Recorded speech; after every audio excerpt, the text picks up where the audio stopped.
ఈరోజు 4వ తారీఖు 6వ నెల 2026. ఈరోజు బేస్తవారము. నందికొట్కూరు నియోజకవర్గం, నంద్యాల జిల్లా, ఆంధ్రప్రదేశ్. నందికొట్కూరు నియోజకవర్గంలో ప్రజలు 90% ప్రజలు ఏదైనా వారిపైన దాడి జరగబోతుంది, వారికి ప్రాణ నష్టం ఉంది అంటే చట్టం దృష్టికి పోవడం లేదు. అయ్యో మాకు చట్టం ఉంది, మమ్మల్ని చట్టం రక్షిస్తుంది, దేవుడు పోలీస్ శాఖను పెట్టాడు, వారికి పోతే మాకు ఉంటుంది ఆలోచన మొట్టమొదటి రావడం లేదు.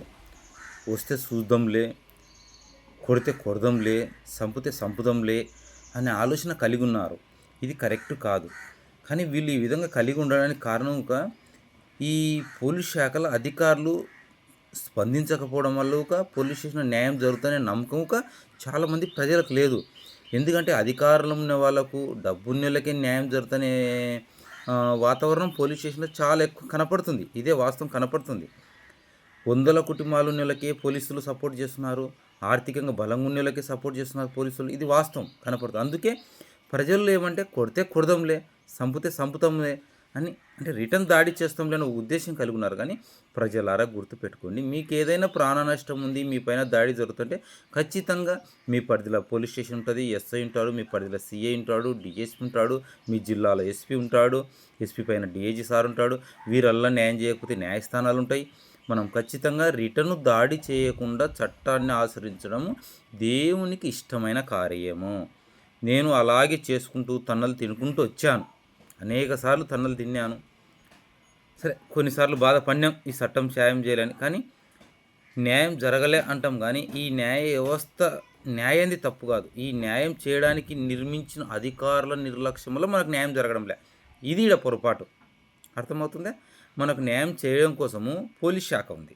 ఏదైనా మన పైకి ఒక 100 మంది 10 మంది వస్తున్నారంటే మనం పోలీస్ వారికి ఇన్ఫర్మేషన్ ఇచ్చినప్పుడు 10 నిమిషాల్లో రావాల్సిన వాడు హాఫ్ అన్ అవర్కి వస్తే ఏముంది, ఇక్కడ గొడవ అయిపోతుంది. అంటే ఎవరిది తప్పు? నిర్మించిన పోలీసు వారిది తప్పు. కానీ న్యాయాన్ని ఎప్పుడు తప్పు కాదు. ఎందుకంటే న్యాయానికి మూలమే దేవుడు. దేవుడిని నమ్ముదాం ఫస్ట్. ఎందుకంటే నేను ఒక్కనే 100 కుటుంబాలతో పోరాడుతూ ఉన్నాను. ఖచ్చితంగా ఎప్పటికైనా న్యాయమే గెలుస్తుంది. అన్యాయం ఎప్పటికీ గెలవదు. గెలిచినట్టు కనిపిస్తుంది కానీ గెలవదు. అట్లా ఇది ఎప్పటికైనా మనం ఏదైనా జరుగుతుందంటే ప్రభుత్వ అధికారుల దృష్టికి తీసుకుపోవాలి, పోలీసు వారి దృష్టికి, తర్వాత న్యాయస్థానాల దృష్టికి తీసుకెళ్ళాలి. ఖచ్చితంగా న్యాయం జరుగుతుంది. జరగకపోయినా వాళ్ళ చేతిలో చనిపోయినా ఖచ్చితంగా మనకు న్యాయమే జరుగుతాయని. రిటర్న్ చంపడం, కొట్టడం 90కి 100% కరెక్ట్ కాదు. మన రక్షణ కోసం చట్టాలు ఉండవు. మళ్ళీ ఏదో మన రక్షణ కోసం మనం రిటర్న్ చేయొచ్చు అవన్నీ, కానీ అది కాదు. కానీ ముందు దేవుని ప్రేమను బట్టి దేవునికి లోపడదాం ఫస్ట్. అందరికీ వందనములు. మీకు ఏదైనా ఇట్లా ప్రాణహాని ఉంది, 100 కుటుంబాల నుంచి మాకు థ్రెట్ ఉంది, దీన్ని పోలీసు వారు పట్టించుకోవడంలే, మాకు ఎక్కడో న్యాయం జరగడంటే మనకు న్యాయస్థానాలు ఉంటాయి, పోదాం, మేము పూర్తి మద్దతు ఇస్తాం. ఎందుకంటే నేను సింగిల్గా చాలా బాధపడుతున్నా. ఈ కర్నూలు జిల్లా, నంద్యాల జిల్లా పరిధిలో చాలాసార్లు నా పైన దాడి జరిగాయి. మనకు న్యాయం చేసే దమ్ము ఈ పోలీసులలో కనిపించలేదు. న్యాయస్థానం మనం పోలేదు. మా అమ్మ చనిపోతే మా అమ్మ భూస్థాపన అడ్డుకుంటే ఈ పోలీసు వారు కేసు కట్టి మళ్ళీ ఆ కేసును ఫాల్స్ చేసిరి. సరే, జనానికి వాళ్ళు భయపడుతున్నారు, మనం ఏం చేస్తాం? న్యాయం ఎప్పటికైనా బతికి ఉంటుంది. పోలీసుల్లో దమ్ము చావచ్చు కానీ న్యాయంలో దమ్ము చావదు. గుర్తుపెట్టుకోండి. నా పేరు భూమా వాడాల్సిన అలియాస్ రాయలసీమ డాను. నా సెల్ నెంబర్ 9304563539. మేము సపోర్ట్ వస్తాం. ఓకేనా? ఖర్చు అంతా టోటల్ మీదే. మీ తరపున ఉన్న వాళ్ళ నుంచి మాకు ఏదైనా తప్పుడు, మాకు ఏదైనా ఇబ్బంది కలిగినా ఆ పూర్తి ఖర్చు మీదే, మీ బాధ్యతనే, మాది కాదు. అందరికీ వందనములు.